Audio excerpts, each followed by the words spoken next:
Aqua రంగం సంక్షోభంపై AP ప్రభుత్వం focus పెట్టింది. కేంద్ర ప్రభుత్వంతో సీఎం చంద్రబాబు సంప్రదింపులు ప్రారంభించారు. దీంతో రేపో మాపో కీలక నిర్ణయం తీసుకునే దిశగా కేంద్రం అడుగులు వేస్తోంది.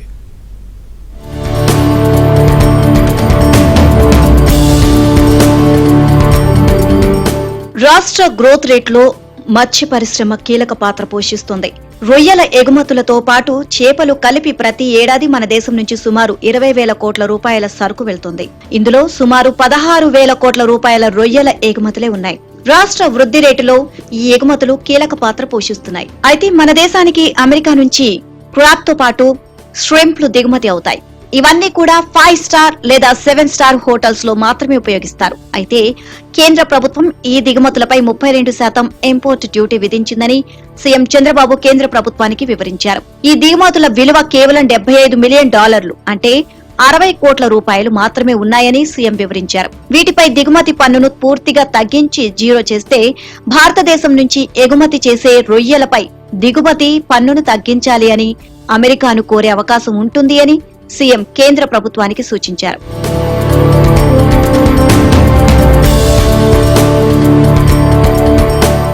సీఎం చంద్రబాబు పెట్టిన ప్రతిపాదన ఆచరణ యోగ్యమైనది కావడంతో ఈ దిశగా చర్యలు చేయాలి అని ప్రధానమంత్రి కార్యాలయం, విదేశాంగ శాఖ, వాణిజ్య మంత్రిత్వ శాఖ అధికారులకు సూచించినట్లు తెలిసింది.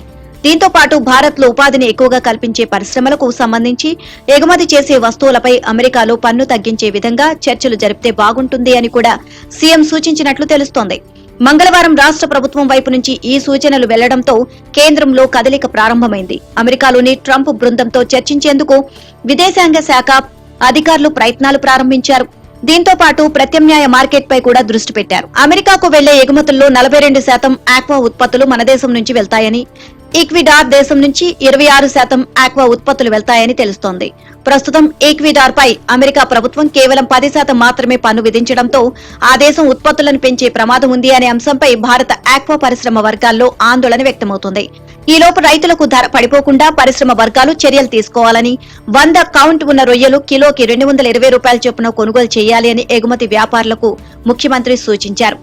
మంగళవారం లేదా బుధవారం ఎగుమతి అయ్యే కంటైనర్లు ఈ నెల 27 అర్ధరాత్రికి అమెరికాకు చేరుకుంటాయని, 27వ తేదీ తర్వాత మాత్రమే అమెరికా విధించిన పన్నులు అమల్లోకి వస్తాయని కూడా పరిశ్రమ వర్గాలు చెబుతున్నాయి.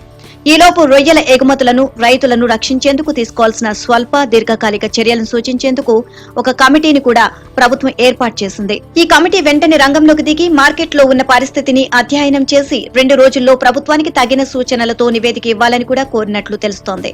మన ఎగుమతులు 16,000 కోట్ల రూపాయల వరకు ఉండడంతో పాటు మనం ఎగుమతి చేసే రొయ్యలు నాణ్యతతో పాటు రుచికరంగా ఉంటాయని, అందువల్లే అమెరికా కూడా మన రొయ్యలపైనే ఎక్కువగా ఆధారపడి ఉంటుందని మార్కెట్ నిపుణులు చెబుతున్నారు.